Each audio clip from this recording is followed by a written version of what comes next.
Hello friends எல்லாருக்கும் வணக்கம். Welcome to my channel.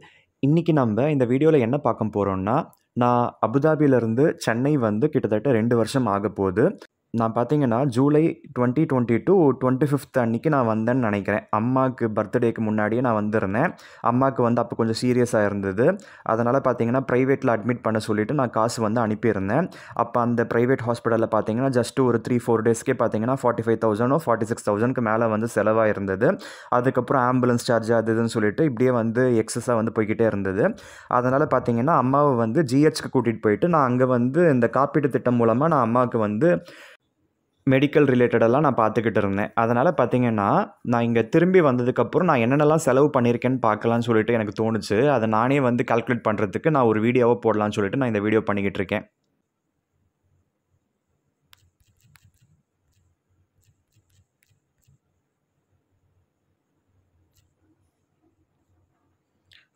So medical எக்ஸ்பென்சஸ்ன்னு பார்த்தீங்கன்னா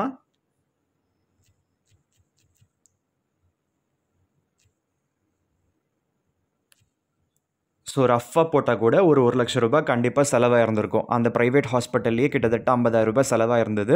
அதுக்கப்புறம் ஜிஹெச் போனதுக்கப்புறம் பார்த்தீங்கன்னா, அது இதுன்னு சொல்லிட்டு கண்டிப்பா ஒரு 1,00,000 செலவாயிருக்கும். நெக்ஸ்ட்டு பார்த்தீங்கன்னா, இங்க வீட்டுக்கு வந்து பார்த்தீங்கன்னா, இன்டீரியர் பண்ணலான்னு சொல்லிட்டு எனக்கு தோணுச்சு. ஸோ இன்டீரியர் பண்ணிட்டா, ஏசி எல்லாம் ஃபிக்ஸ் பண்றப்ப நமக்கு வந்து நல்லா இருக்கும். அப்படி இல்லாத பட்சத்தில, ஷெல்ஃப் எல்லாம் பார்த்தீங்கன்னா, அப்பப்போ எடுத்து கிளீன் பண்ற மாரி வரும். அதனால ஒரு தடவ கிளீன் பண்ணிட்டு மூடி வச்சுட்டோம்னா, அதுக்கப்புறம் நம்ம தொடாம இருக்கணும்னா, அதுக்கு நம்ம இன்டீரியர் பண்ணிக்கணும். அப்போ வந்து பட்ஜெட் ஃப்ரெண்ட்லியா இன்டீரியர் பண்றதுக்கு என்ன பண்ணலான்னு பார்த்தா, பிவிசி இன்டீரியர் வந்து பண்ணலான்னு தோணுச்சு. அதனால பார்த்தீங்கன்னா, பிவிசி இன்டீரியர் வந்து பண்ணியிருந்தேன். அது நம்ம வீட்டுக்கு முழுக்க பண்றதுக்கு எவ்வளோ ஆச்சுன்னு பார்த்தீங்கன்னா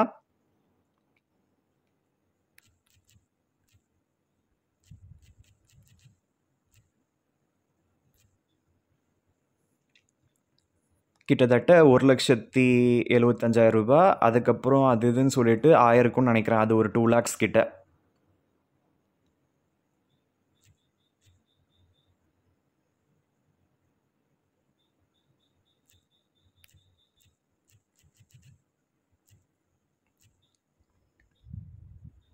அது பார்த்தீங்கன்னா, நான் ஒரு 1.8 லேக்ஸ் வந்து எடுத்துக்கிறேன். ஏன்னா, ஆல்ரெடி நான் கிச்சனுக்கு இன்டீரியர் வந்து நான் ரொம்ப முன்னாடியே நான் பண்ணியிருந்தேன். அதனால நான் அத சேர்க்கல.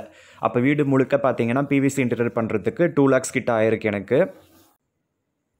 நெக்ஸ்ட்டு பார்த்தீங்கன்னா, ஃபர்னிச்சர்ஸ்லாம் வாங்கியிருந்தேன். ஸோ அம்மா வந்து என்ன சொல்லியிருந்தாங்கன்னா, "நீ வந்து கட்டில்லயே வந்து படுத்து பழக்கப்பட்டுட்ட. நீ ஃபாரின் போனதுக்கப்புறம் அங்கெல்லாம் பார்த்தீங்கன்னா, கட்டில்ல தானே படுத்துக்கிட்டு இருந்த. அதனால கட்டில் வாங்கிக்கோடா" அப்படின்னு சொல்லிட்டு அம்மா ஹாஸ்பிட்டல்ல அட்மிட் ஆயிருந்தப்பவே பார்த்தீங்கன்னா, எனக்கு வந்து சொல்லிக்கிட்டே இருந்தாங்க. அதனால பார்த்தீங்கன்னா, நான் பல்லாவரம் சந்தை போயிட்டு நான் கட்டில்லாம் வாங்கிட்டு வந்து நான் மேல 2 ரூமுக்கும் நான் போட்டுட்டேன். கீழ அம்மாவோட ரூம்ல ஆல்ரெடி பார்த்தீங்கன்னா, ஒரு பெஞ்ச் மாதிரி இருந்தது. அதனால அந்த ரூம்ல வந்து கட்டில் போட முடியல.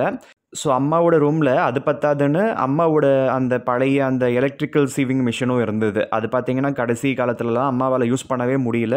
சும்மா தான் இருக்குது. அம்மா உயிரோட இருந்தப்பவே அத வந்து வித்துடுன்னு சொல்லிட்டு சொல்லிக்கிட்டே இருந்தாங்க. நான் தான் எதுக்கும்மா இருக்கட்டுமே சென்டிமென்ட்டா, நீ என்ன இதுக்கப்புறம் தக்கவே மாட்டியா? சரி எதுக்குன்னு சொல்லிட்டு நம்ம வச்சுக்கலாமேன்னு சொல்லிட்டு நான் சொல்லிக்கிட்டு இருந்தேன். பட் அம்மா உயிரோட இருந்தப்பவே அந்த மிஷின் எதுக்குடா வித்துடு, இது வந்து இடத்த அடைச்சுக்கிட்டு இருக்குது பாரு அப்படின்லாம் சொல்லிக்கிட்டு இருந்தாங்க. அதனால பார்த்தீங்கன்னா, அவங்களோட அந்த ரூம்ல வந்து புதுசா கட்டில் வந்து எதுவும் போடல. அப்படி இல்லன்னா, அம்மா ரூமுக்குமே கட்டில், மெத்தெல்லாம் நான் போட்டுட்ருப்பேன். பட் அம்மா வந்து அந்த பெஞ்சே போதும் கம்ஃபர்ட்டா இருக்குதுன்னு சொல்லிட்டு சொல்லிக்கிட்டே இருந்தாங்க. கடைசில கூட பார்த்தீங்கன்னா, நான் வந்து பல்லாவரம் சந்தை போயிட்டு நான் ஏதாவது வாங்கிட்டு வந்து நான் போடுறேம்மா, கம்ஃபர்ட்டா படுத்துக்கோமான்னு சொன்னா கேட்கவே இல்ல.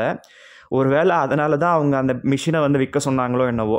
ஒரு வேள அத வித்துட்டு இருந்தேன்னா, அந்த ரூம் வந்து கொஞ்சம் ஃப்ரீயா இருந்திருக்கும். அதுக்கேத்த மாதிரி ஏதாவது அரேஞ்ச் பண்ணி குடுத்துருந்துருக்கலாம். பட் ஆனா, அவங்க கடைசி வரையுமே அந்த பெஞ்ச்ல தான் படுத்துக்கிட்டு அவங்க வந்து இறந்து போயிட்டாங்க. ஸோ ஃபர்னிச்சருக்கு எவ்வளோ செலவு பண்ணியிருக்கேன்னு பார்ப்போம்.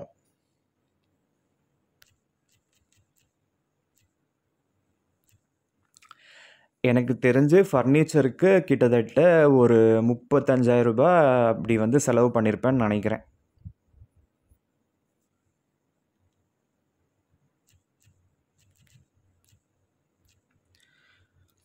ஸோ இது பார்த்தீங்கன்னா, இப்ப அபுதாபிலேருந்து ரிட்டர்ன் வந்ததுக்கப்புறம் நான் என்னெல்லாம் செலவு பண்ணியிருக்கேன்னு சொல்லிட்டு. ஆனா, அதுக்கு முன்னாடியே பார்த்தீங்கன்னா, வேற ஃபர்னிச்சர்ஸ்லாம் வாங்கியிருக்கேன். அது வந்து ராமாபுரத்தில வாங்குனேன். அப்பயே பார்த்தீங்கன்னா, ஒரு 30,000 கிட்ட ஆச்சு. அதனால அந்த டைம் பார்த்தீங்கன்னா, டைனிங் டேபிளு, அதுக்கப்புறம் இந்த ட்ரெஸ்ஸிங் டேபிளு, இந்த பூஜா ஷெல்ஃபு இதெல்லாம் நான் வாங்கிட்டு வந்திருந்தேன். அந்த டைமே பார்த்தீங்கன்னா, ஒரு 25,000 to 30,000 வந்து ஆச்சு. அது நான் இதில சேர்க்கல. நான் அபுதாபிலேருந்து ரிட்டர்ன் வந்ததுக்கப்புறம் 2022 ஜூலைக்கு அப்புறம் பண்ண செலவுங்க எல்லாம் தான் நான் இதில வந்து போட்டிருக்கேன். நெக்ஸ்ட்டு பார்த்தீங்கன்னா, இப்ப ஏசி வந்து வாங்கியிருந்தேன் இல்லையா? அந்த ஏசி கூட இஎம்ஐல போட்டிருந்தேன். பட் அந்த இஎம்ஐ வந்து கம்ப்ளீட் ஆயிடுச்சு. ஆனா, அது மொத்தமா பார்த்தீங்கன்னா, அந்த இஎம்ஐக்கு நான் பே பண்ணது, அந்த ஸ்டெபிலைசரு, அந்த ஃபிக்சிங் சார்ஜஸ் அது எல்லாம் சேர்த்து கிட்டத்தட்ட 58,000மோ என்னவோ வந்தது. அதனால ஏசிக்கு வந்து பார்த்தீங்கன்னா, நான் ஒரு ரூ. 58,000 போடுறேன். ஏன்னா, நான் வாங்கினது வந்து பார்த்தீங்கன்னா, 5 ஸ்டார் ஏசி. அதுவும் 1.5 டன் ஏசி. அதனால பார்த்தீங்கன்னா, நான் ஒரு நல்ல பிராண்ட்ல தான் வாங்கியிருக்கேன். அதனால காஸ்ட்லியா தான் நான் வாங்கியிருந்தேன். அப்ப காஸ்ட்லியா வாங்குறப்ப நமக்கு மாசம் மாசம் கரண்ட் செலவு கம்மியாகும்னு ஒரு ஆசை தான். வேற ஒண்ணும் இல்ல. ஏன்னா, இந்த அளவுக்கு செலவு பண்ண இடத்துல ஒரு 10,000 15,000 கம்மியா கூட வாங்கியிருந்திருக்கலாம். பட் அதுக்கேத்த மாரி கரண்ட் அதிகமாகும்னு சொல்லிட்டு எனக்கு தோணுச்சு. அதனால தான் நான் இதில இவ்வளோ இன்வெஸ்ட் பண்ணி வச்சிருக்கேன். நெக்ஸ்ட்டு பார்த்தீங்கன்னா, டிவி ஒண்ணு வாங்கியிருந்தேன். அது வந்து பார்த்தீங்கன்னா, 43 இன்ச்சஸ் டிவி தான். ஸ்மார்ட் டிவி வாங்கியிருந்தேன். ரொம்ப நாளா ஸ்மார்ட் டிவி வாங்கணும்னு ஆசை இருந்துகிட்டே இருந்தது. நான் வாங்கின டிவி வந்து அஃபோர்டபுள் பிரைஸ் தான். ஸ்டெபிலைசர் எல்லாமே சேர்த்து ஒரு 18,000 சில்ற. சரி 19,000ன்னு வச்சுக்கலாம். எக்ஸ்டெண்டட் வாரண்டி எல்லாம் கூட நான் வாங்கியிருந்தேன். அதனால 19,000க்கு வாங்கியிருந்தேன். அதையும் நான் இதில சேர்த்துக்கிறேன்.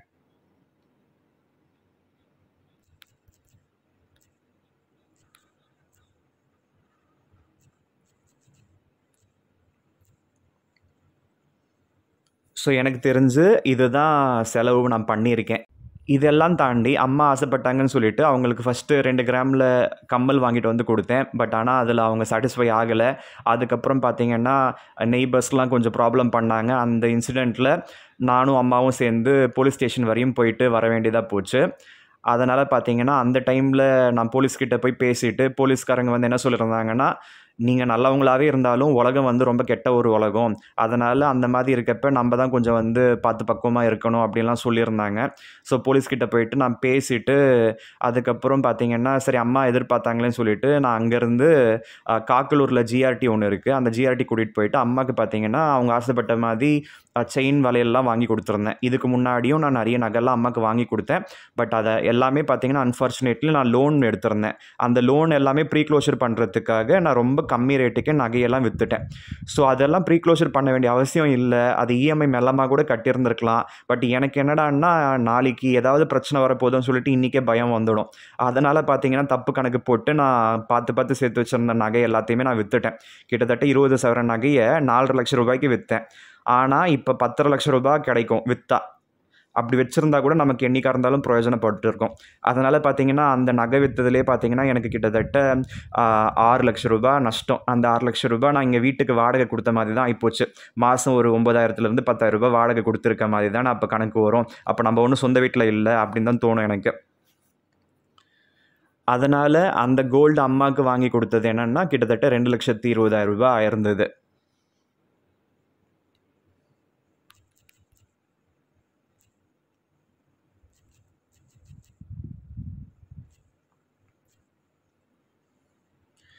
ஸோ இதுதான் செலவுன்னு நெனைக்கிறேன். பெரிய பெரிய செலவு எல்லாமே எனக்கு மனசுல இருந்தது. அத வந்து நான் இதில கணக்கு போட்டிருக்கேன். இத நான் டோட்டல் பண்ணி பார்க்கலான்னு இருக்கேன். எவ்வளோ வருதுன்னு பார்ப்போம்.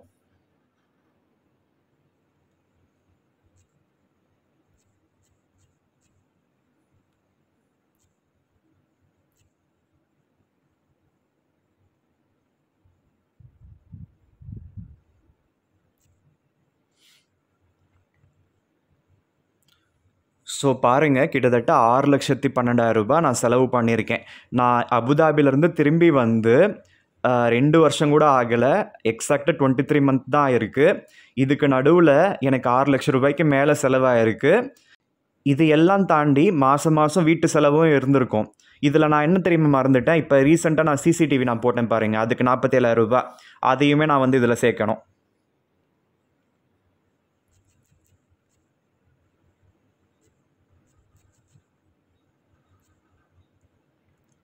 ஸோ அந்த சிசிடிவி கேமரா அதுவும் நான் சேர்த்தா கிட்டத்தட்ட ரூ. 6,59,000 கிட்ட வருது. இன்னும் வேறு என்னென்னலாம் மறந்தேன்னு தெரியலையே. ஸோ இந்த மாதிரி ஏகப்பட்ட செலவு. என்னை பொறுத்த வரையும் காசு சேர்த்து வைக்கணும்னு நினைப்பேன். அதே நேரத்தில் என் கையில் பார்த்தீங்கன்னா ஓட்டை பெருசாக இருக்கும். எங்கள் அம்மா சொல்லுவாங்க, இது என்னடா இது ஓட்டை கையாக இருக்குது, உங்கள் கையில் காசே நிற்காது காசே நிற்காதுன்னு சொல்லுவாங்க.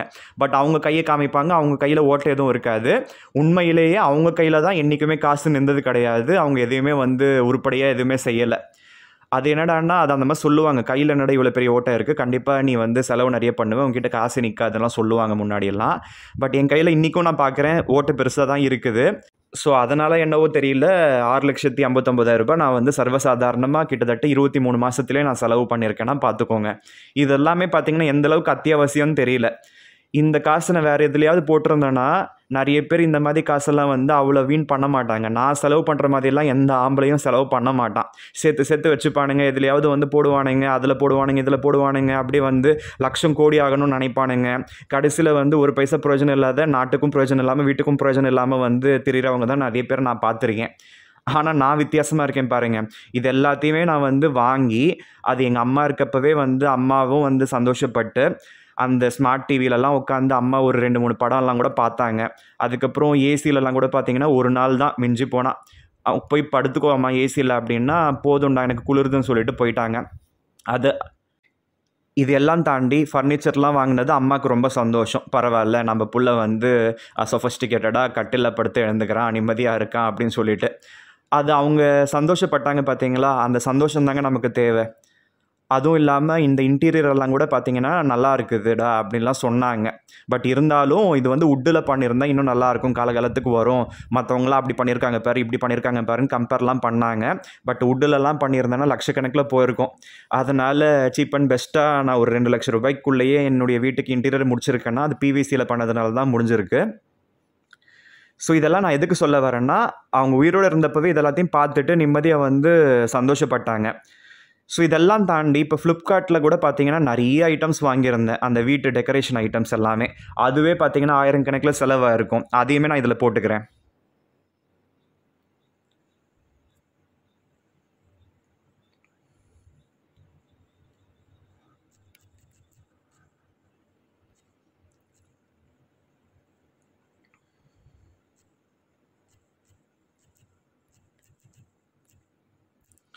ஸோ அதெல்லாமே பார்த்தீங்கன்னா கொசுராக செலவாக இருந்திருக்கும். சரி, நான் ஒரு ஆவரேஜாக ஒரு 3000 எடுத்திருக்கேன். ஸோ இதெல்லாம் சேர்த்து கணக்கு போட்டால் 6,62,000 ரூபாய் வந்து செலவாயிருக்கு. இதெல்லாம் தாண்டி வீட்டுக்குன்னு நான் செலவு பண்ணியிருப்பேன். மளிகை சாமான் வாங்கியிருப்பேன், காய்கறி வாங்கி போட்டிருப்பேன், அம்மாவுக்கு மருந்து மாத்திரைங்கள்லாம் வாங்கி கொடுத்துருப்பேன், அம்மாவுக்கு வந்து தேவைப்படுற அந்த வாக்கரு, அந்த ஸ்டிக்கு இதெல்லாம் கூட வாங்கி கொடுத்துருப்பேன். அது பத்தாதுன்னு அம்மா ஆசைப்பட்டாங்கன்னு ஃப்ளாஸ்க்கு, அதுக்கப்புறம் அந்த தட்டை இட்லி ஸ்டாண்ட், இந்த மாதிரி ஏகப்பட்டது நான் வந்து வாங்கி போட்டிருக்கேன். அதெல்லாம் கூட நம்ம இதில் கணக்கெடுத்தால் கிட்டத்தட்ட ஃப்ளிப்கார்ட்டில் நான் வந்து வாங்கினதே கிட்டத்தட்ட ஒரு 5,000 ரூபாவை தாண்டி இருக்கும் கண்டிப்பாக.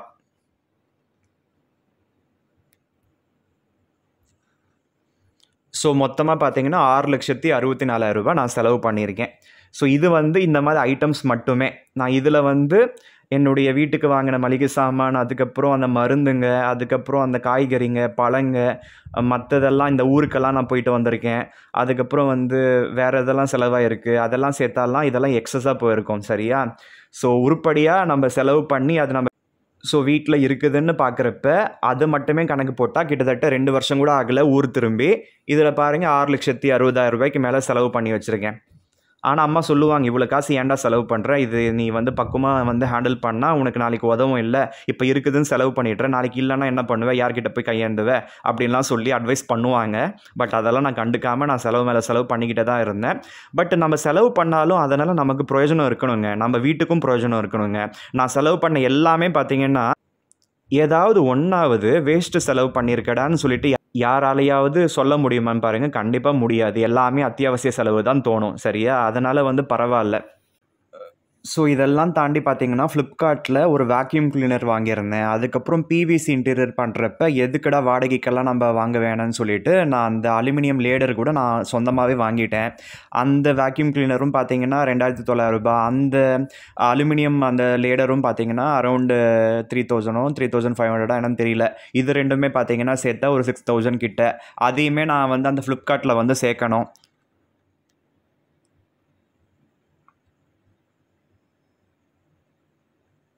ஸோ இல்லைன்னா அதுக்கு வந்து நம்ம தனியாகவே போட்டுக்கலாம்.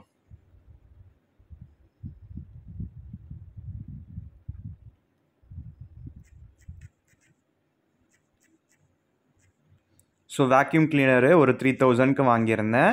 அதுக்கப்புறம் பார்த்தீங்கன்னா அலுமினியம் லேடரு அது வந்து பார்த்தீங்கன்னா ஒரு 3000க்கு வாங்கியிருந்தேன். ஏன்னா அந்த அலுமினியம் லேடர் வந்து நான் பக்கத்தில் யார்கிட்டயோ போய் கேட்டேன். அவங்கக்கிட்ட இருந்தாலும் இல்லைன்னு சொல்லிட்டாங்க. அதனால் நம்ம யார்கிட்டேயும் போயிட்டு நம்ம கையேந்தக்கூடாது. நான் கடைசி வரையும் பார்த்தீங்கன்னா அந்த மாதிரி தான் நான் யோசித்து நான் வாழ்க்கையில் முன்னுக்கு வந்திருக்கேன். ஸோ இந்த மாதிரி எல்லா செலவும் சேர்த்திங்கன்னா கிட்டத்தட்ட 6,70,000 வந்துடுச்சு.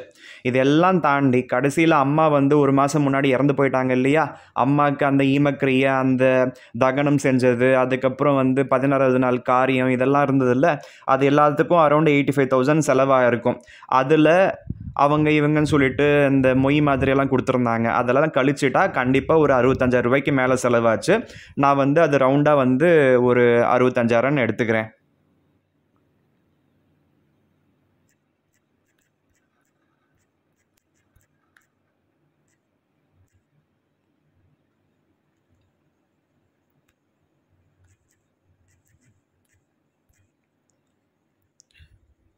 ஸோ அம்மா வந்து இவ்வளோ சீக்கிரம்லாம் இறந்து போயிடுவாங்கலாம் நான் நினச்சி பார்த்தது கிடையாது. அதனால் அந்த செலவுக்கெல்லாம் நான் வந்து ப்ரீ பிளான்டாக நான் எதுவுமே பண்ணலை. பட் ஆனாலும் மேனேஜ் பண்ணிட்டேன். ஸோ அது 65,000 நான் போட்டால் கூட எல்லாமே சேர்த்து கிட்டத்தட்ட நான் ஊர் திரும்பி 2 வருஷம் கூட ஆகலை, 23 மாதம்தான் ஆகுது. ஆனாலும் 7,35,000 ஒரு 7.35 lakhsன்றது எவ்வளோ பெரிய அமௌண்ட்டு.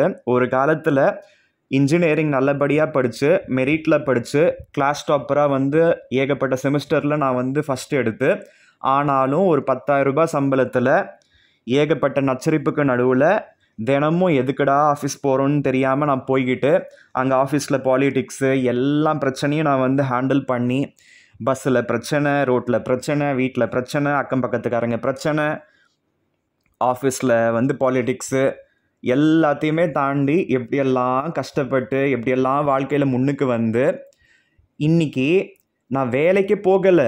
அம்மாக்காக நான் திரும்பி வந்து கடைசி 22 மாதமாக 23 மாதமாக நான் வேலைக்கு போகாமையே இவ்வளவு செலவு பண்ணியிருக்கேன்னா எவ்வளோ பெரிய விஷயம். ஒரு ஆம்பளையாக இருந்தால் கண்டிப்பாக இந்த மாதிரிலாம் செலவு பண்ணுவாங்க. அதுவும் வந்து வீட்டுக்கு பிரயோஜனப்படுற மாதிரி, நாட்டுக்கும் பிரயோஜனப்படுற மாதிரி வாழுவாங்க. நான் அந்த மாதிரி தான் நான் வந்து வாழ்ந்திருக்கேன். நான் அந்த மாதிரி தான் நான் செலவு பண்ணியிருக்கேன். இந்த 23 மாதத்தில் இவ்வளோ செலவு பண்ணியிருக்கேன் வேலைக்கு போகாமன்னா. வேலைக்கு போகிறவங்களால கூட இந்த அளவுக்கு செலவு பண்ண முடியாது. எத்தனையோ பேர் எனக்கே வந்து சொல்லியிருக்கானுங்க, எனக்கு 95,000 சம்பளம்டா, 1,75,000 சம்பளம்டா, எனக்கு 2,00,000 சம்பளம்டான்னு சொல்லிட்டு வெளிநாட்டுக்கு கூட போகலை. நம்ம நாட்டிலேயே உட்காந்து ஒர்க் ஃப்ரம் ஹோம்னு சொல்லிட்டு என்னென்னவோ பண்ணுறானுங்க.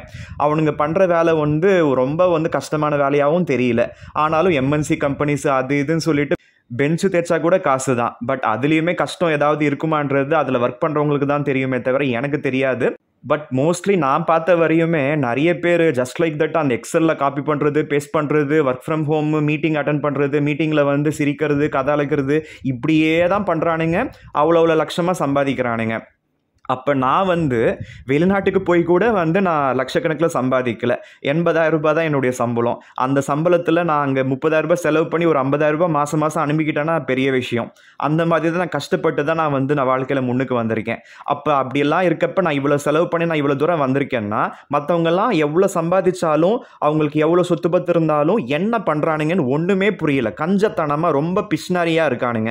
அவனுங்களால் வந்து நிம்மதியாகவும் இருக்க முடியாது. நச்சரிச்சுக்கிட்டே இருப்பானுங்க, கண்டதையும் யோசிச்சுக்கிட்டே இருப்பானுங்க. அவங்க வீட்டில் இருக்க எல்லா பொம்பளைங்களும் கேடு கெட்டத்தனமாக யோசிப்பாங்க. இந்த மாதிரி ஒரு வஸ்ட்டு பீப்புளை தான் நான் வாழ்நாள் முழுக்க பார்த்துக்கிட்டு இருக்கேன். என் நெய்பர்ஸ் எல்லாம் இந்த மாதிரி பொறாம பிடிச்சதுங்க. அவங்க வீட்டில் 1008 நல்லது நடக்கும். ஆனாலும் அதெல்லாம் மறந்துட்டு எனக்கு குறைச்சல் கொடுத்துக்கிட்டே இருக்குதுங்க, உயிரை வாங்குதுங்க. அதுங்களுக்கெல்லாம் வந்து ஏகப்பட்ட சொத்து சுகம் வந்து எங்கெங்கேயோ இருந்தது. அதெல்லாம் விற்று போட்டு இன்றைக்கி வந்து இங்கே செட்டில் ஆகி பிள்ளைங்கள்லாம் கூட லட்சக்கணக்கில் சம்பாதிச்சு எப்படியெல்லாம் ஊரை வச்சு பொழைச்சு இப்படியெல்லாம் நல்லபடியாக இருந்தாலும் அவங்களுக்கு வந்து நல்லபடியாக யோசிக்க தெரியாது. நச்சரிக்கிற மாதிரியே வந்து மென்டல் மாதிரி சாடிஸ்டிக் பர்சனாலிட்டி டிஸார்டரோட திரிகிறாங்க. வீட்டில் வந்து வாழ்கிறாங்க. சரியா? இந்த மாதிரி ஆளுங்களை பற்றிலாம் பேசாமல் இருக்க முடியலைங்க. இந்த மாதிரி ஆளுங்க பண்ண பிரச்சனையில தான் போலீஸ் ஸ்டேஷன் அது இதுன்னு போயிட்டு இந்த செலவில் அந்த போலீஸ் ஸ்டேஷன் போய் செலவானது, அட்வொகேட்டுக்கு செலவானது, அந்த இது இது அதுன்னு சொல்லிட்டு ஏகப்பட்ட செலவெல்லாம் ஆச்சு. அந்த கன்றாவியெல்லாம் கூட இந்த மாதிரி பண்ணாடைங்களால தான் ஆச்சு. அந்த பண்ணாடைங்க பண்ண பிரச்சனையில் எங்கள் அம்மாவுக்கும் பார்த்தீங்கன்னா இடுப்பு உடஞ்சி போச்சு. அதுக்கப்புறம் அதில் செலவு, எங்கள் அம்மாவோட உயிரே போயிடுச்சு. இது எல்லாம் செலவையும் தாண்டி எங்கள் அம்மாவோட உயிர் வந்து ப்ரைஸ்லெஸ். அதுவே போயிடுச்சு இந்த சனியன்களால் ஜோடி போட்டுக்கிட்டு பாவம் செஞ்சதுங்க. அந்த பாவம் செஞ்ச சனியன்கள்லாம் கடைசியில் என்னைக்கு தான் வந்து அனுபவிக்க போகுதுங்கன்னு தெரியல. கடவுளே, அவங்க செஞ்ச பாவம்லாம் அவங்க பிள்ளைங்களை தான் தாக்கும் கடைசியாக. அதனால் அவங்க செஞ்ச பாவம் வந்து அவங்க மனசாட்சியை வந்து அவங்களுக்கு வந்து தெரிய வைக்கணும். அது வரையுமே எனக்கு கஷ்டம்தான். இப்படியெல்லாம் இருக்காங்க. நான் இவ்வளோ கஷ்டப்பட்டு நான் யார்கிட்டையும் கையேந்தாமல் இவ்வளவு செலவு பண்ணி இன்னைக்கு என்னுடைய கசின் கஷ்டப்பட்டுட்டு இருக்கான்னா அவளுக்கு வந்து அவள் கஷ்டத்துலேருந்து வெளியில் வரணும், நம்ம வீட்டில் வளர்ந்த பொண்ணாச்சுன்னு சொல்லிட்டு 15 லட்சம் ரூபாய் இன்ஸ்டன்ட் லோன் போட்டு நான் வாங்கி கொடுத்துருக்கேன். அவங்களாலையும் பார்த்தீங்கன்னா மாதம் மாதம் இஎம்ஐ கட்ட முடியாமல் வந்து குடைச்சலாக இருக்குது. யாருக்காக இருந்தாலும் ஒரு உதவின்னு நம்ம பண்ணால் கூட அவங்களால அந்த உதவியை வந்து நல்ல விதமாக யூஸ் பண்ணிக்கிட்டு வாழ்க்கையில் முன்னுக்கு வர முடியல. எனக்கெல்லாம் வந்து எந்த உதவியும் யாருமே வந்து பண்ணது கிடையாது. என் அக்கத்து பக்கத்துக்காரங்க இன்றைக்கும் சரி, நான் வாடகை வீட்டில் இருந்தப்பவும் சரி, நான் ஸ்கூல் படிக்கிறப்பவும் சரி, காலேஜ் படிக்கிறப்பவும் சரி, எனக்கு எந்த நாய் கூட ஒரு பைசா ஒரு பிரயோஜனம் கிடையாது. எனக்கு எல்லா நாயும் வந்து உபத்திரம் கொடுத்துக்கிட்டே தான் இருந்ததுங்க, கொடுத்துக்கிட்டே தான் இருக்குதுங்க. சரியா? எனக்கு இவ்வளவு குடைச்சல் கொடுத்தோம், நான் வாழ்க்கையில் இவ்வளவு முன்னுக்கு வந்திருக்கேன்னா எவ்வளவு பெரிய ரோல் மாடலாக நான் இருக்கேன் அன்றது புரிஞ்சுக்கோங்க. ஸோ இதெல்லாம் தாண்டி ஒரு சில சனியன்க கிட்ட வந்து வீட்டு முன்னாடி வந்து கார்டன் வந்து அமைக்கணும்னு சொல்லிட்டு நான் சொல்லியிருந்தேன். அவனுங்க அரைக்குறையாக வேலை பார்த்தானுங்க. அதுக்கு பார்த்தீங்கன்னா அந்த கார்டன் அமைக்கிறதுக்கு ஒரு 12,000 ரூபாய் ஆச்சு. அவன் ஓசியிலேயே பார்த்தீங்கன்னா நல்லா மங்களம் பாடிட்டு அவனுக்கு என்னடானா பார்க்கறதுக்கு பிரம்மாண்டமாக இருக்குது. நான் 12,000 ரூபாய் செலவு பண்ணி எனக்கு வந்து ஒரு பைசா பிரயோஜனம் இல்லாத மாதிரி அவனுங்க மூஞ்சி மாதிரி வந்து வேலை செஞ்சுட்டு போனானுங்க. அதையும் நான் சேர்க்கணும் இதில்.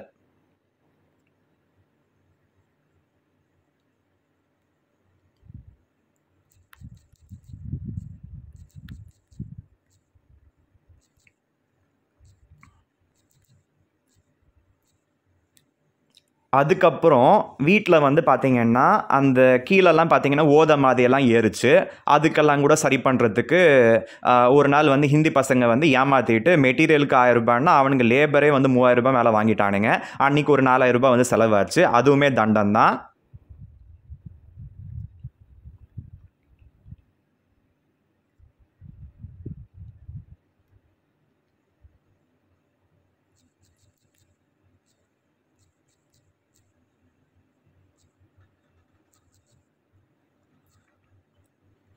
ஸோ இந்த மாதிரி எனக்கு ஞாபகம் வந்ததெல்லாம் நான் போட்டுட்டேன். கிட்டத்தட்ட பாருங்கள் 7,50,000 லட்சம் ரூபாய், 7,51,000 ரூபாய். இன்னும் நான் எதெல்லாம் நான் இதில் வந்து நான் சேர்க்கலன்னு தெரியல.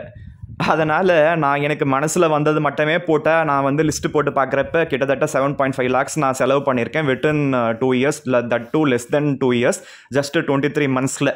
எவனாலங்க மாதம் லட்சக்கணக்கில் சம்பாதிக்கிறவனால கூட இந்த அளவுக்கு செலவு பண்ண முடியாதுங்க. நான் வேணால் சேலஞ்சு விடுறேன். அவனுங்களால் வந்து மியூச்சுவல் ஃபண்டில் போட முடியும், ஸ்டாக்கில் போட முடியும், என்றைக்கோ கோடிக்கணக்கில் ஆகும்னு சொல்லிட்டு தேவடு காப்பாங்க. வீட்டில் வந்து பொண்டாட்டிக்கு ஒரு ஆசையாக ஒரு புடவை கூட வாங்கி கொடுக்க மாட்டானுங்க. பொண்டாட்டிங்க எல்லாமே பார்த்தீங்கன்னா அவங்க இந்த மாதிரி ஆளுங்களுக்கெல்லாம் வந்து காசு கொடுக்காத வேலைக்காரிங்க. இதில் வேறு பார்த்தீங்கன்னா நிறைய பேர் வீட்டில் வரதட்சணையோட வேலைக்காரிங்க வந்து இறங்குற ஆளுங்க. சரியா? அந்த மாதிரி தகுதி தராதரம் இல்லாத ஒரு சில சனியனுங்க, எல்லாரையும் சொல்லலை, ஒரு சிலர். சரியா? அந்த மாதிரி நல்ல படிப்பு படிச்சுட்டு ஒன்றுத்துக்கும் தேராத புறம்போக்குங்களுக்கு வாக்கப்பட்டு அது வாக்கப்பட்ட வீடும் வந்து வீட்டில் இருக்க மாமியாரோ மாமனாரோ அதுங்க கூட சனியனுங்களாக இருப்பானுங்க. அது எல்லாமே ஊரை எச்சு பொழைச்ச ஒரு புறம்போக்குக்கு வந்து பண்ணாடிங்க வாக்கப்பட்டு அதெல்லாம் மனசில் வச்சுக்கிட்டு என்ன மாதிரி எவனாவது எதையாவது வந்து பண்ணிக்கிட்டு இருக்கான்னா அவனால் எப்படி முடியுது அப்படின்னு சொல்லிட்டு பொறாமையில் எப்படியெல்லாம் கெட்டதை பண்ண முடியுமோ. ராமாயணத்துலேருந்து மகாபாரதத்துலேருந்து ஒரு நல்லவனை வந்து கெடுக்கிறதுக்கு ஊரே கிளம்புமா. அந்த மாதிரி எனக்கும் பார்த்தீங்கன்னா என் வாழ்க்கையை கெடுக்கிறதுக்கு எல்லா சேனியனும் ஒன்று கூடி என் உயிரை வாங்குது. இது எதனால் எனக்கு இவ்வளோ கோவம் வருதுன்னா, நான் இப்போ வந்து ஃப்ரீலான்சிங் வந்து பண்ணிக்கிட்டு இருக்கேன் நாம. அது எப்படியோ மோப்பம் பிடிச்சிட்டு ஃப்ரீலான்சராக யூடியூப் வச்சுருக்கான், $100 வரும். இப்படியே எனக்கு சம்மந்தப்பட்டதையே 24 மணி நேரமும் சாடிஸ்ட்டுங்க மாதிரி யோசிச்சு அதையே ஆசை போட்டு அதையே பேசி வரவங்க போகிறவங்களுக்கெல்லாம் கண்டதையும் திணிச்சு எனக்கும் என் வீட்டுக்கும் வந்து எதிர்வினையாக யோசிக்கிற மாதிரியும் எதிர்வினையாக பேசுகிற மாதிரியும் செஞ்சு அப்படியே வந்து எப்படியெல்லாம் பிரெயின் வாஷ் பண்ண முடியுமோ அப்படியெல்லாம் பண்ணிக்கிட்டு எல்லா மூதேவிங்களும் இருக்குதுங்க. சரியா? இதில் தான் சொன்னேன் பார்த்தீங்களா, சம்பளம் கொடுக்காத வேலைக்காரங்களா வந்து இறங்கினவளுங்க, இந்த மாதிரி எல்லாம் பண்ணாடிங்க கூட புறம்போக்குங்களுக்கு வாக்கப்பட்டு அந்த மாதிரி புறம்போக்குங்களோட வந்து குடும்பம் நடத்தி குழந்தை கூட பெற்றுடுறாளுங்க. பெற்றுட்டு அடிமை வாழ்க்கை வாழுதுங்கன்றது புரிஞ்சுக்க மாட்டேங்குதுங்க. வீட்டில் வந்து ஏசி கூட அவனால் வந்து சொந்தமாக வாங்கியிருக்க முடியாது. எங்கேயாவது அவங்க அம்மா வந்து உழைச்சி வச்சுருந்துருப்பா, அந்த காசில் ஏதாவது வந்து ரிட்டர்ன்ஸ் வந்திருக்கும். அந்த ரிட்டர்ன்ஸில் ஏசி வாங்கிடுறதோ இல்லைனா வந்து வரதட்சணையாக வந்து இறங்கியிருக்கும். அந்த மாதிரியெல்லாம் வந்து ஏசி போட்டுக்கிட்டு அந்த ஏசியை ஒரு நாள் கூட வந்து நிம்மதியாக அவங்க வீட்டில் இருக்கவங்களுக்கு வந்து போட்டு அங்கே இருக்க எல்லாருக்கும் வந்து சாட்டிஸ்ஃபை பண்ணுற மாதிரி அந்த மாதிரி எதுவுமே ஒரு நல்ல குணத்தை கூட நான் எந்த நாய்க்கிட்டையும் நான் பார்த்தது கிடையாது.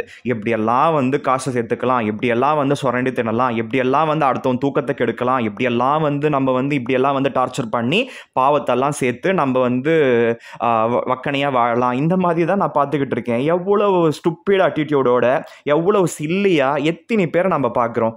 எல்லாரையும் சொல்லலை, நான் பேசுகிறது எல்லாமே அந்த மாதிரி ஆளுங்களுக்கு வந்து உரைக்கும். அப்படி உரைக்கணும் தான் பேசுகிறேன். ஸோ அந்த மாதிரியான ஆளுங்களுக்கு, அந்த மாதிரியான புறம்போக்குங்களுக்கு இதெல்லாம் தாண்டியும் இந்த மாதிரியான விஷயத்தெல்லாம் கேட்டதுக்கப்புறம் கூட உரைக்கவே மாட்டேங்குதுன்னா அவங்க எதையாவது செஞ்சுக்கிட்டு இந்த உலகத்தை விட்டு போய் தொலையலாம். இந்த உலகத்தில் அவங்க இருக்கிறதுனால அவங்க வீட்டுக்கும் பிரயோஜனம் இல்லை, நாட்டுக்கும் பிரயோஜனம் கிடையாது. நான் அவளை தான் சொல்ல முடியும். இந்த மாதிரி யாரோ ஒருத்தர் வந்து கமெண்ட்டில் வச்சுருந்தாரு. அதனால் அந்த மாதிரி ஆளுங்க கமெண்ட்டெல்லாம் பார்த்ததுக்கப்புறம் கூட இதுங்கெல்லாம் வந்து உயிரை வாங்குதுங்கன்னா அதுங்க அவங்களோட உயிரை வந்து எந்த அளவுக்கு வந்து காப்பாற்றிக்கணும்னு நினைக்குதுங்கன்னு தெரியல. அப்படி ஒன்றும் கூட அந்தளவுக்கு வந்து பிரயோஜனப்படாது அதுங்களோட உயிர்.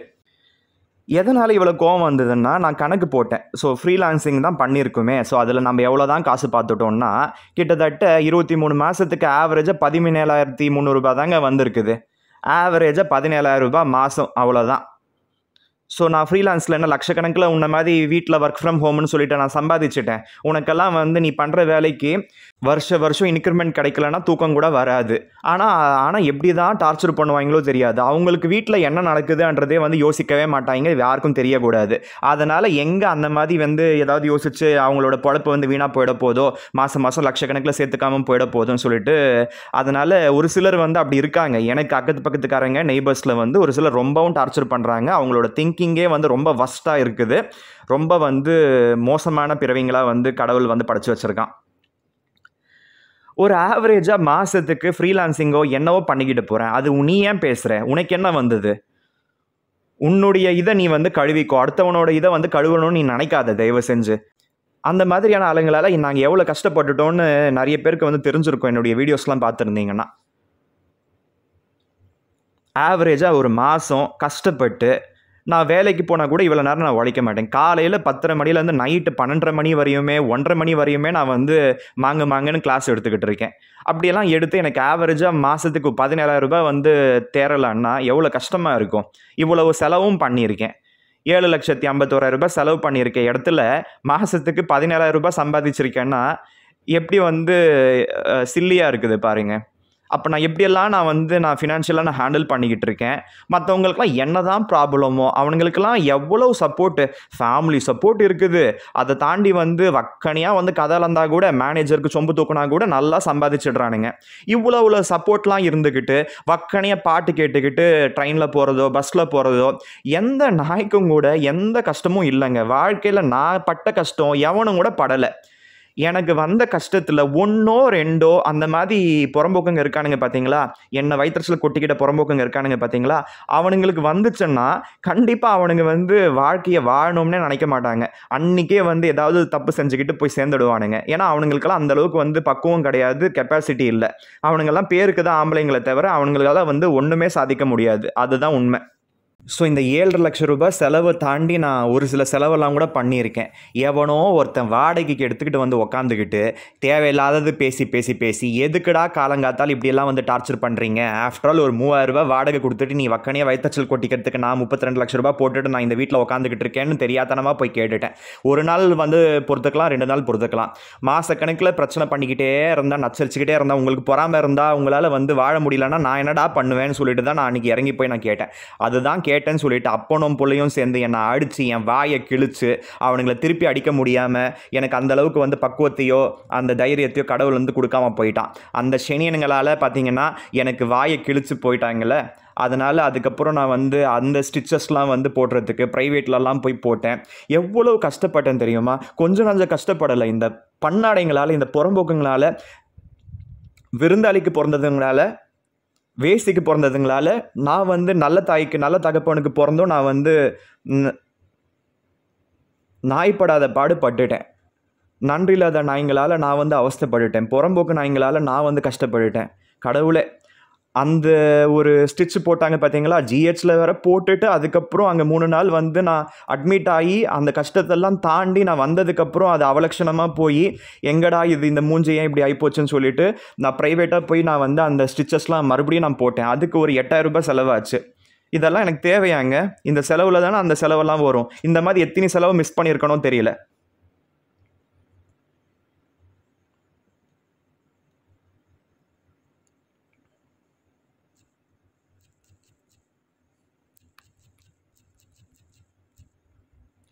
அந்த லிப்பு கிழிஞ்சப்போ எனக்கு 8,000 ரூபாய் செலவாச்சு.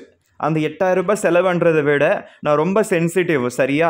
அந்த மாதிரி இருக்கப்ப எனக்கு ஒரு ஊசி கூட சின்ன வயசுலலாம் போடுறப்ப வந்து நான் ரொம்ப வந்து கஷ்டப்பட்டிருக்கேன். எங்கள் அம்மாலாம் படாத பாடு பட்டிருக்காங்க.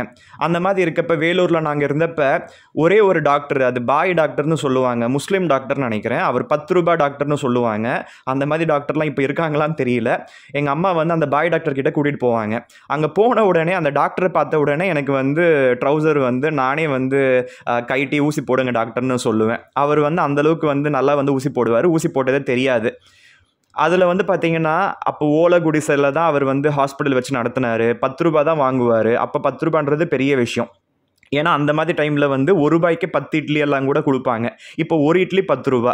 அதனால் எந்த அளவுக்கு இன்ஃப்ளேஷன் வந்து ஒர்க் ஆகிருக்குன்னு பாருங்கள். 1 ரூபாய்க்கு 10 இட்லி வாங்கின என்னால் இன்றைக்கி ஒரு இட்லி 10 ரூபா 15 ரூபா கொடுத்து சாப்பிட முடியுது. அந்த 90s கிட்ஸுக்கு தான் இதெல்லாம் தெரியும். ஆனால் அந்த 90s கிட்ஸில் எத்தனை பேர் வந்து நல்லவங்களாக இருக்காங்க? ஸோ மோஸ்ட்லி நச்சரிக்கிறதுக்குனே வந்து பிறந்துட்டானுங்களோ என்னவோ தெரியல ஒரு சிலர். 90ஸ்ல நிறைய பேர் நல்லவங்க இருக்காங்க, எல்லாரையும் நான் தப்பு சொல்லலை. ஆனால் நச்சரிக்கிற மாதிரி கல்யாணம் பண்ணிக்கிட்டு புருஷன் பொண்டாட்டியுமா ஜோடி போட்டுக்கிட்டு வயிற்றுல கொட்டிக்கிற நாய்ங்களும் இருக்க தானே செய்யுது. அதுங்களால் வந்து எங்கள் பொழப்பு வீணாக போச்சுல்ல. அதனால் அதெல்லாம் மனசில் வச்சுக்கிட்டு தான் நான் பேசிக்கிட்டு இருக்கேன். ஸோ கிட்டத்தட்ட 7,59,000 ரூபாய். இதில் வந்து ஏகப்பட்ட செலவு வந்து நான் சேர்க்கலை. இதில் அத்தியாவசிய செலவு தாண்டி அனாவசிய செலவு. இப்போ அம்மா வந்து உயிர் போகாமல் இருந்தால் எனக்கு அந்த செலவு கம்மியாக இருந்திருக்கும். எனக்கே வந்து வாயை கிழிக்காமல் இருந்திருந்தானுங்கன்னா அந்த செலவு கம்மியாக இருந்திருக்கும். அதனால் இந்த செலவில் இந்த மாதிரி அனாவசிய செலவும் வந்து சேர்ந்துடுச்சு. இதெல்லாம் தாண்டி வந்து பயங்கர நஷ்டம் எனக்கு எங்கள் அம்மாவோட இழப்பு. ஸோ என்னதான் இருந்தாலும் அம்மாவோட இழப்பு யாராலையும் ஈடுகட்ட முடியாதுங்க. அது பெரிய இழப்பு. அந்த இழப்பை விடவா இந்த செலவெல்லாம்? ஸோ இதெல்லாம் தாண்டி ஒரு சிலதெல்லாம் வந்து காதுபட ரொம்ப அனாவசியமாக தினமும் பேசுகிறது யோசிக்கிறதுமா இருக்குதுங்க. அதுக்கு வந்து என்ன பண்ணலான்னு சொல்லி யோசித்ததுக்கு அதுக்கு ஒரு அத்தியாவசிய செலவு வந்து பண்ணணும்னு சொல்லிட்டு தோணுச்சு. அந்த செலவு வந்து நான் பண்ணியிருந்தேன். அது ஒரு இன்சூரன்ஸ் கீழே வரும். அது வந்து பார்த்திங்கன்னா ஒரு 12,000 ரூபாய் செலவு பண்ணியிருந்தேன். அதுவுமே பார்த்திங்கன்னா நான் இதில் சேர்க்கணும்.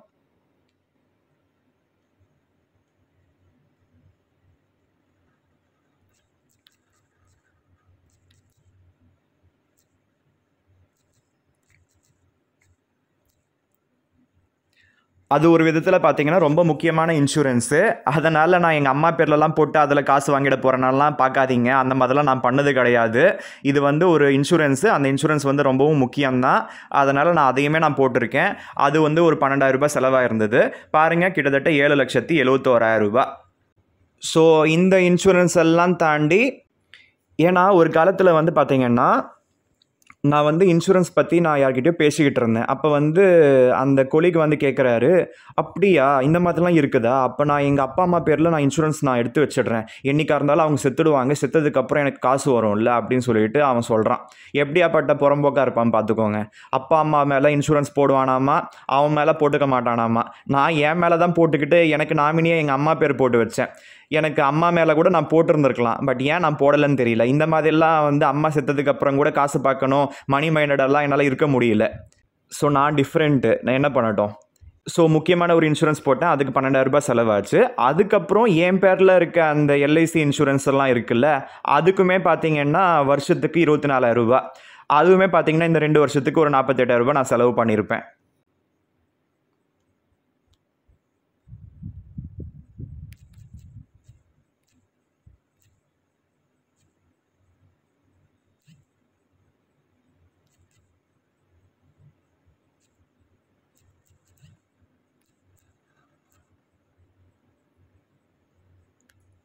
பாருங்க, அப்படி சுத்தி, இப்படி சுத்தி ரூ. 8,20,000 கிட்ட வந்துடுச்சு.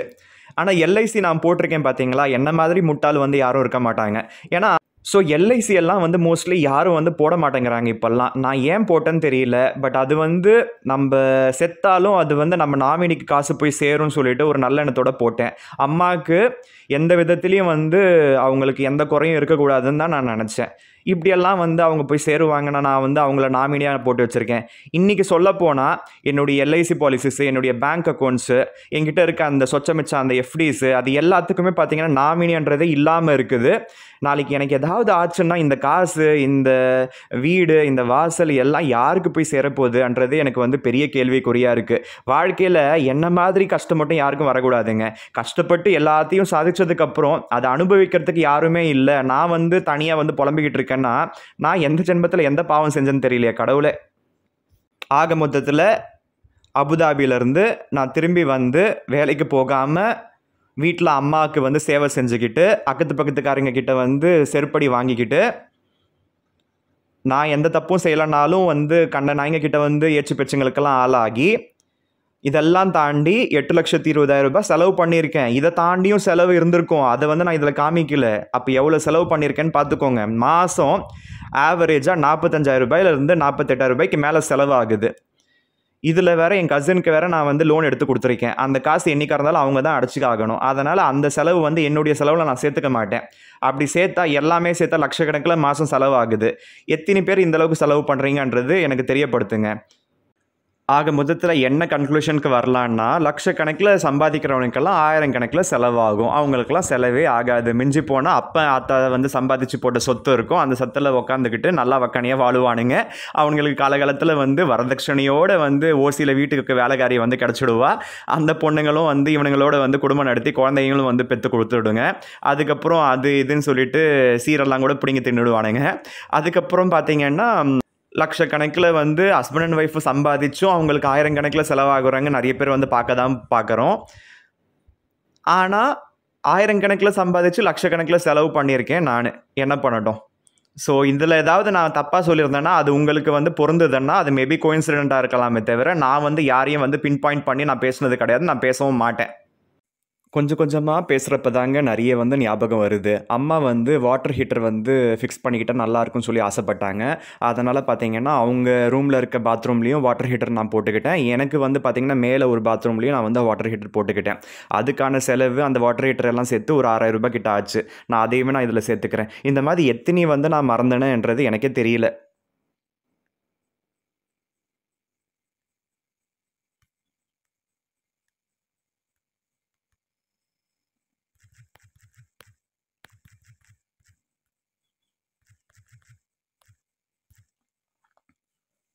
ஸோ ரூ. 8,25,000 ஆயிருக்கா? இதெல்லாம் தாண்டி வந்து எலக்ட்ரிக்கல் இந்த ஃபேன் ரிப்பேரு, லைட் ரிப்பேர் இந்த மாதிரியெல்லாம் வேற ஆச்சு. அதுக்கெல்லாம் கூட செலவு பண்ணியிருந்தேன். அந்த மாதிரி கொஞ்சம் கொஞ்சமா செலவு பண்ணது. அதுவே பார்த்தீங்கன்னா, கிட்டத்தட்ட அது வந்து ஒரு ரூ. 2,000 ரூ. 3,000 கண்டிப்பா ஆயிருக்கும்.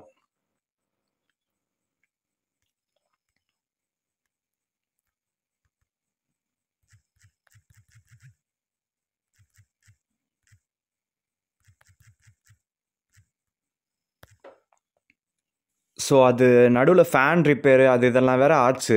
அது வந்து ஆவரேஜாக ஒரு 3000 ரூபாய் எடுத்துக்கலான்னு நினைக்கிறேன். அதுக்கு மேலே கூட ஆயிருக்கலாம். ஆனால் வந்து நான் ஆவரேஜாக ஒரு 3000 எடுத்துக்கிறேன்.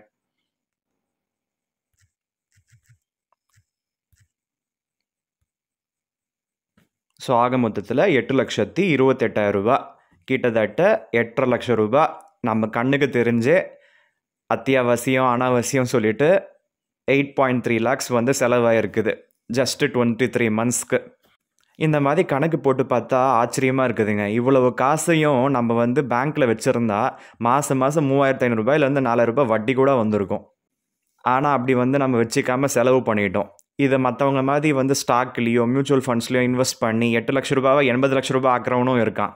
அந்த மாதிரியெல்லாம் கடவுள் எனக்கு வந்து எதையும் அமைச்சு கொடுக்க மாட்டேங்கிறான்னா அதுவுமே கஷ்டமாக இருக்குது. அதுதான் ஈஸியான காசில் வந்து எனக்கு என்றைக்குமே வந்து எனக்கு கிடச்சது கிடையாதுங்க. கஷ்டப்பட்டால் தான் வருதே தவிர மற்றவங்கள மாதிரி 1 லட்ச ரூபாய் போட்டு 10 லட்சம் ஆக்குறான், 10 லட்ச ரூபாய் போட்டு 1 கோடி ஆக்குறான், அந்த மாதிரிலாம் வந்து இருக்கானுங்க. கடைசியில் அவ்வளோ காசு வச்சுக்கிட்டு அவனுங்க என்ன வந்து சாதிக்கிறானுங்க, என்ன வந்து அனுபவிக்கிறானுங்கன்னா அதுவுமே கேள்விக்குறியாக இருக்குது. இப்போ ரொம்ப மிஸ்டீரியஸ் பீப்புளுக்கு நடுவில். ஸோ அதனால் நம்ம வாழ்கிற ஒரு வாழ்க்கை ரொம்ப மிஸ்டீரியஸ் பீப்புளுக்கு நடுவில் வாழ்ந்துக்கிட்டு இருக்கோம். அந்த மாதிரி மிஸ்டீரியஸ் பீப்புளுக்கு நடுவில் என்ன மாதிரி ஆளுங்களை பார்க்குறப்ப அவங்களுக்கு மிஸ்டீரியஸாக தெரியுமோ என்னவோ தெரியல. கடவுளை இக்கரைக்கு அக்கறை பச்சைன்ற மாதிரி வந்து வாழ்ந்துக்கிட்டு இருக்கோம், அவ்வளோதான். ஆமாம், இதெல்லாம் தாண்டி இந்த வாட்டர் பியூரிஃபையர் வந்து ரிப்பேராக போச்சு. அது வந்து கண்டிப்பாக அத்தியாவசியம். அதுவுமே நான் சரி பண்ணியிருந்தேன். அதுக்கு வந்து 5,800 ரூபாய் ஆயிருந்தது. அவர் உள்ளே இருக்க எல்லாத்தையுமே மாற்றிட்டார். நான் புதுசாக வாங்கியிருந்தா கூட அவ்வளோ செலவாக இருக்குமான்னு தெரியல. ஸோ ஆர்ஓ வாட்டர் ஃபில்டருக்கு அதுக்கு வந்து ஒரு 6,000 ரூபாய் கிட்ட செலவாக இருந்தது. அவர் எல்லாத்தையுமே மாற்றிக்கோங்க, உங்களுக்கு அப்போ தான் உங்களுக்கு ஃபாஸ்ட்டாக வந்து தண்ணி வந்து சேரும் அப்படிலாம் சொல்லி அவர் எல்லாத்தையுமே பிரெயின் வாஷ் பண்ணி அதை வந்து நல்லபடியாக மாற்றி கொடுத்துட்டு போயிருந்தார். அதுக்கு வந்து ஒரு 5,800 செலவு பண்ண மாதிரி ஞாபகம். ஸோ மொத்தமாக பாருங்கள் 8,34,000 ரூபாய் செலவு பண்ணியிருக்கேன். இதில் என்னென்ன செலவெல்லாம் நான் வந்து இன்க்ளூட் பண்ணலான்னு தெரியல. இதில் எல்லாமே அத்தியாவசிய செலவு தான் நான் போட்டிருக்கேன். ஒரு சிலது அனாவசிய செலவாகவும் போச்சு. ஸோ கிட்டத்தட்ட 23 monthsல நான் வேலைக்கு போகாமல் 8,34,000 ரூபாய் தேவையானதுக்கு நான் செலவு பண்ணியிருக்கேன்னா பெரிய விஷயங்க. ஸோ அதுக்கப்புறம் பார்த்தீங்கன்னா நான் ஃபஸ்ட்டு வீடியோகான் டிடிஹெச் நான் யூஸ் பண்ணிக்கிட்டு இருந்தேன். அதில் என்னடான்னா ரிமோட் பிரச்சனையாச்சு. அதுக்கப்புறம் ரிமோட் வந்து 350 ரூபாய் கொடுத்து வாங்கிட்டு வந்தேன். அதுக்கப்புறம் இந்த கொசு வந்து நடுவில் வந்தது. அந்த கொசுக்காக பார்த்தீங்கன்னா இந்த பேட் வாங்கினது. அதுக்கப்புறம் நெட்லான் வந்து அமேசானில் ஆர்டர் பண்ணி வாங்கினது. இந்த மாதிரி எல்லாமே பார்த்தீங்கன்னா சொச்சம் மிச்சம் எல்லாமே பார்த்தீங்கன்னா ஒரு 5,000 ரூபாய் வரையுமே போட்டுக்கலாம்.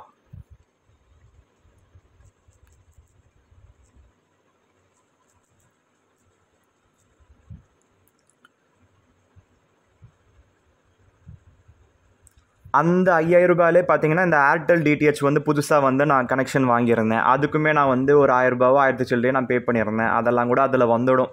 அதனால் மோஸ்ட்லி எல்லாத்தையும் கவர் பண்ணிட்டேன்னு நினைக்கிறேன், சாப்பாடு செலவை தவிர. அதனால் இதை மட்டுமே நம்ம கணக்கு போடுறப்ப 8,40,000 ரூபாய் கிட்ட வருது. அப்பா, 8,40,000 ரூபாய் பெரிய விஷயம். நான்லாம் வந்து ஒரு 1 லட்ச ரூபாவை சேர்த்து நான் அதை வந்து நான் பேங்க்கில் எஃப்டி போட்டு வருஷத்துக்கு ஒரு 8,000 ஏதாவது வாங்குவேனா அப்படின்னு சொல்லிட்டுலாம் நான் கணக்கு போட்டுக்கிட்டு இருந்தேன். அப்படியெல்லாம் கணக்கு போட்டு அப்படியெல்லாம் ஆசைப்பட்டு இன்றைக்கி இவ்வளோ லட்சமாக செலவு பண்ணி ஒரு 30-35 லட்ச ரூபாய் வீட்டில் வந்து நான் வாழ்ந்துக்கிட்டு இருக்கேன்னா பெரிய விஷயம். இது எல்லாமே ஹார்ட் ஒர்க் எஃபர்ட்லாம் போட்டு நல்லபடியாக வாழ்கிறவனால மட்டும்தான் முடியும். ஸோ ஊரை வச்சு பிழைக்கிறனால எப்படியும் வந்து வாழ்ந்துடலாம். அந்த மாதிரிலாம் வாழ எனக்கு தெரியல. ஸோ அந்த மாதிரி நான் வாழவும் மாட்டேன். ஸோ அந்த மாதிரி வந்து வாழ்கிறவங்க எப்படி நிம்மதியாக தூங்குறாங்க, எப்படி எழுந்துக்கிறாங்கன்னு தெரியல. நான் எல்லாமே நல்ல விதமாக இருந்ததுனால தான் அட்லீஸ்ட் கொஞ்ச நேரமாச்சும் நிம்மதியாக தூங்க முடியுது, எழுந்துக்க முடியுது. எழுந்துக்கிற நேரம் யாராவது எதையாவது பேசுகிறாங்க, யோசிக்கிறாங்க. அது அவங்களோட வந்து மென்டல் நேச்சரை வந்து காமிக்குது. அந்த மாதிரி ஆளுங்கள்லாம் வந்து கீழ்ப்பாக்கில் போய் சேரணும். அப்படி சேராமல் இந்த மாதிரி என் வீட்டு அக்கத்து பக்கத்தில் வந்து சேருதுங்க. அது எங்கே போனாலும் எனக்கு அந்த மாதிரி ஆளுங்க வந்து சேர்றாங்க. ஏன் அந்த மாதிரின்னு தெரியல. ஸோ அவங்களுக்கு ஏதாவது மென்டல் ப்ராப்ளம் இருந்தால் அவங்க ஹாஸ்பிட்டலில் போய் காமிச்சிக்கணும். அப்படி காமிச்சிக்க மாட்டேங்கிறாங்க, நம்மளை போட்டு நச்சரிச்சுக்கிட்டே இருக்காங்க. அதனால் பார்த்தீங்கன்னா நம்ம வீட்டில் நம்ம வாழ்கிறோமோ இல்லையோ, பாருங்கள் எங்கள் அம்மாவை நான் இழந்துட்டு இருக்கேன். அது எல்லாத்துக்குமே காரணம் இந்த மாதிரி ஆளுங்க தான். அவங்க பண்ண டார்ச்சரில், அந்த மென்டல் டார்ச்சர்லேயே எங்கள் அம்மா போய் சேர்ந்துட்டு இருப்பாங்க. ஸோ இந்த வீடியோவில் சொன்ன தகவல்கள் எல்லாமே உங்கள் எல்லாருக்கும் பிடிச்சிருந்தா மறக்காமல் இந்த வீடியோவுக்கு லைக் பண்ணுங்கள். உங்கள் ஃப்ரெண்ட்ஸ் அண்ட் ஃபேமிலி மெம்பர்ஸ்க்கு ஷேர் பண்ணிக்கோங்க. மேலும் இது போன்ற தகவல்கள் எளிதில் பெற நம்ம சேனல் கீழே இருக்க அந்த ரெட் கலர் சப்ஸ்கிரைப் பட்டனை சப்ஸ்கிரைப் செஞ்சுக்கோங்க. பக்கத்தில் ஒரு பெல் பட்டன் வரும், அதில் ஆல் நோட்டிஃபிகேஷன் வர மாதிரி கிளிக் பண்ணி வச்சுக்கோங்க. அப்போ தான் நான் இந்த சேனலில் வீடியோஸ் போடுறப்ப உங்களுக்கு இன்ஸ்டன்ட் அப்டேட்ஸ் வந்துகிட்டே இருக்கும். நீங்களும் மறக்காமல் நம்மளோட வீடியோஸை பார்ப்பீங்க. So see you with another interesting video. Until then, have a great day. Bye bye.